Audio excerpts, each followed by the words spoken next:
Pourquoi parlez-vous du temps de la métropole?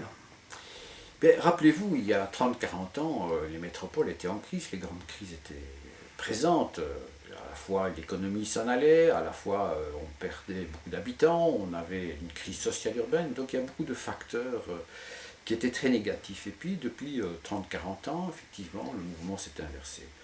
Et ce qui est frappant aujourd'hui, c'est que les villes sont les moteurs du développement. Elles ont des produits intérieurs qui avoisinent les 140-150% du produit intérieur d'une région, d'un pays. Donc on a là un dynamisme économique très fort, avec un taux de création d'entreprises et d'emplois aussi, qui est largement supérieur aux moyennes villes, petites villes et aires périurbaines. Même chose sur le plan de la démographie, hein, les villes gagnent beaucoup d'habitants, des dizaines de milliers d'habitants, des pourcentages qui vont entre 2,5 et 1,4 grosso modo pour les villes que j'ai observées. Et quels sont les changements qui impriment cette nouvelle direction selon vos propos? Je pense qu'effectivement, selon mes propos, c'est de dire qu'il y a des facteurs qui jouent. Il y a des facteurs qui sont à la fois externes, c'est le changement du mode économique, hein, on est dans une économie de la connaissance, et donc forcément, je dirais, les endroits où se crée de la connaissance sont favorisés, attirent. Je pense qu'il y a de multiples facteurs, mais parmi ceux qui me paraissent émergents, c'est aussi la volonté des autorités, des métropoles, qui sont souvent des systèmes très complexes, hein, d'imprimer des changements, d'imprimer des politiques, et en cela elles prennent le relais des États, par exemple, qui sont évidemment moins puissantes avec la globalisation, l'européanisation, un certain nombre de facteurs qui font que les États et l'Union européenne, jusqu'à un certain point, n'ont plus cette capacité de susciter cette dynamique.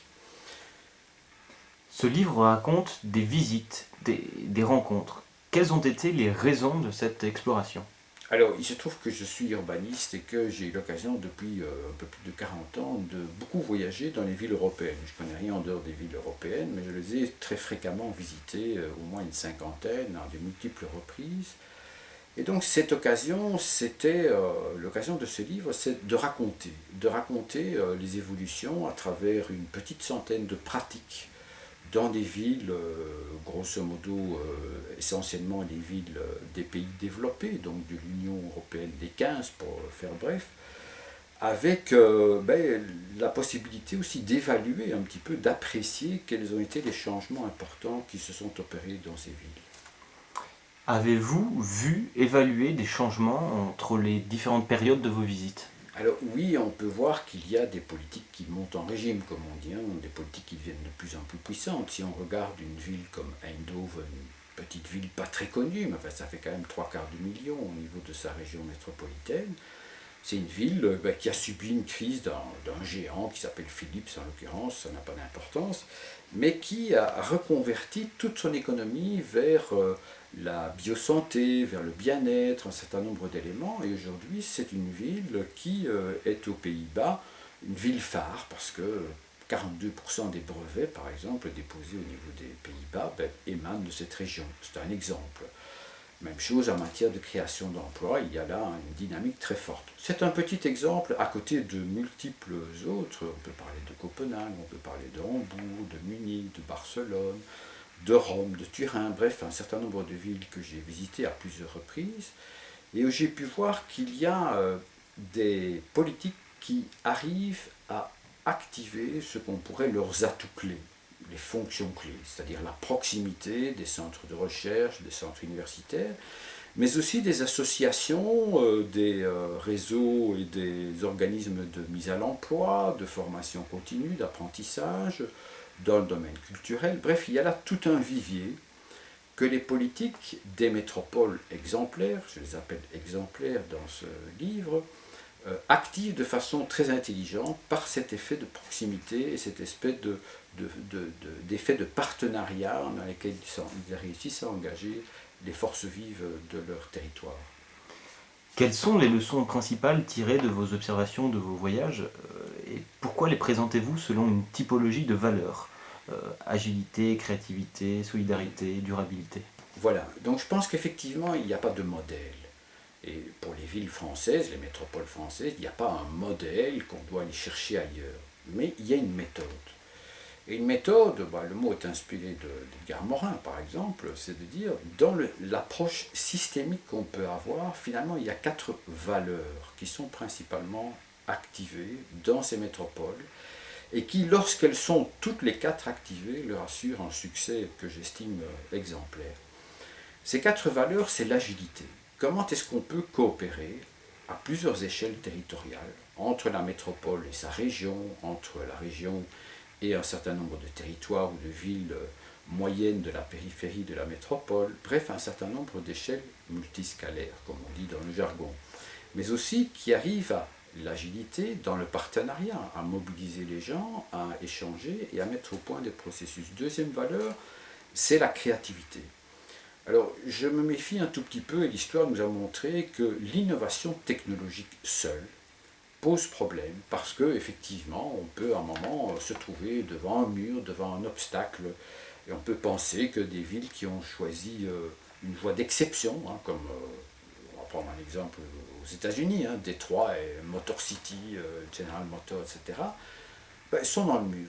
Donc effectivement, ce qui est intéressant, c'est de voir que les villes sont créatives et pour cela drainent, je dirais, l'approche de la créativité non technologique, dans ce qu'on appelle l'innovation collaborative par exemple, à l'échelle de leur territoire. Ils le font par des réseaux, par des systèmes de logiciels, par un certain nombre de mécanismes que je décris, et qui permettent de comprendre comment est-ce que des territoires arrivent à être créatifs dans l'ensemble de la sphère de la production de la richesse. Pas seulement l'économie productive, mais aussi l'économie résidentielle. Si je prends l'exemple, aujourd'hui, la question de la santé est devenue un problème, notamment par rapport au vieillissement.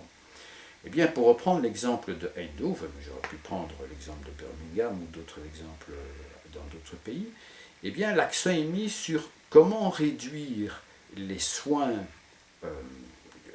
aux personnes, les soins de santé, au profit d'une approche de bien-être. Et donc il y a toute une articulation entre l'économie productive, pharmaceutique, que sais-je encore, et l'approche du bien-être qui repose beaucoup sur l'économie résidentielle, c'est-à-dire la capacité qu'on a à maintenir les personnes âgées à domicile, avec des réseaux d'aide, des réseaux d'assistance, des technologies aussi qui les aident. Bref, ce sont une série de moyens par lesquels les métropoles gagnent. Troisième valeur, la solidarité. Alors à l'inverse des pays, des métropoles des autres continents, c'est une valeur fondamentale qui se retrouve dans toutes les villes, les métropoles européennes. Les villes qui mènent des politiques tout à fait intéressantes sont celles qui arrivent à avoir un dialogue social local, local au sens métropolitain, c'est-à-dire qui arrivent à mettre autour d'une table des syndicats, des entrepreneurs, des choses comme ça, et à mettre sur pied des nouveaux processus d'inclusion. Et c'est vrai qu'on sait que les villes sont les réceptacles des crises sociales, elles sont très importantes, avec des taux de chômage, des arrivées d'immigrés, toute une série de questions qui sont largement débattues, mais qui montrent que les villes sont, par cet effet de proximité, par tout le vivier qu'elles ont, les outils, les partenaires, capables d'inaugurer des nouvelles politiques. Moi j'appelle ça le deuxième pilier de la solidarité. L'État a la responsabilité de la solidarité redistributive, les pensions, les soins de santé, que sais-je encore. Mais au niveau local, au niveau des métropoles, en tout cas des grandes villes, eh bien effectivement, on voit qu'elles inaugurent toutes sortes de politiques de solidarité qui sont adaptées aux individus, aux différentes catégories particulières, ce qu'un État ne sait pas faire, parce qu'il travaille de façon procédurale, selon des procédures. Et quatrième valeur, c'est la durabilité. C'est effectivement prendre en compte les défis du développement durable, bref, les crises qu'on connaît, environnementales que l'on connaît, mais dont finalement les métropoles sont capables de relever des défis, parce qu'elles travaillent sur le terrain, sur les questions de déchets, sur la question de la consommation foncière, donc de l'étalement urbain, des transports en commun, bref, une série de thèmes sur lesquels les métropoles ont les leviers, ce qu'un État n'a pas en tant que tel. Il peut favoriser le cadre, il peut décréter des mesures fiscales, mais c'est sur le terrain que les choses peuvent convenablement s'opérer. Donc j'ai préféré choisir de parler de valeurs, parce que je pense que les valeurs, c'est ce qui peut fédérer et ce qui peut imprimer ce caractère d'exemplarité, plutôt que d'un modèle qu'on devrait recopier, adapter de façon imparfaite à chaque situation locale. Et comment, du coup, les métropoles exemplaires font-elles pour se retrouver dans cette sorte de Ligue 1 européenne? Alors, la Ligue 1, c'est vrai qu'on cite tout le temps, quand on parle des métropoles exemplaires, on cite Copenhague, on cite Nantes, on cite Barcelone, on cite... Enfin bref, c'est toujours les mêmes qui apparaissent. Et c'était un petit peu le point de départ de mon récit, c'est de dire effectivement, mais pourquoi sont-elles exemplaires? Pourquoi sont-elles chaque fois sur le podium, ces métropoles? Alors, effectivement, elles sont exemplaires parce qu'elles activent ces 4 valeurs dont je parlais, et qui leur permettent d'avoir une projection, une approche innovante dans la manière de faire. Ce n'est pas forcément des stratégies au sens où on le comprend souvent en France, c'est des manières d'opérer, des processus, des politiques ou des pratiques, peu importe le mot, que ces villes inaugurent et qui leur permettent d'être dans les 4 thèmes dont je parlais, la coopération entre les territoires et avec les partenaires, la créativité dans tous les champs de l'économie, la solidarité et la durabilité, d'être performants. Et donc d'attirer et de relever les défis, notamment de cette croissance qui devrait être partagée, ce qu'on appelle la prospérité, l'accueil des populations, non seulement en termes de quantité, la démographie, mais aussi sur la manière d'organiser de l'habitat coopératif, toutes sortes de nouvelles manières d'être dans l'économie, de l'agriculture urbaine, bref, un certain nombre d'éléments comme ça, que ces villes activent et qui leur font effectivement apparaître comme exemplaires, donc partie de la Ligue 1 des métropoles européennes. Merci beaucoup.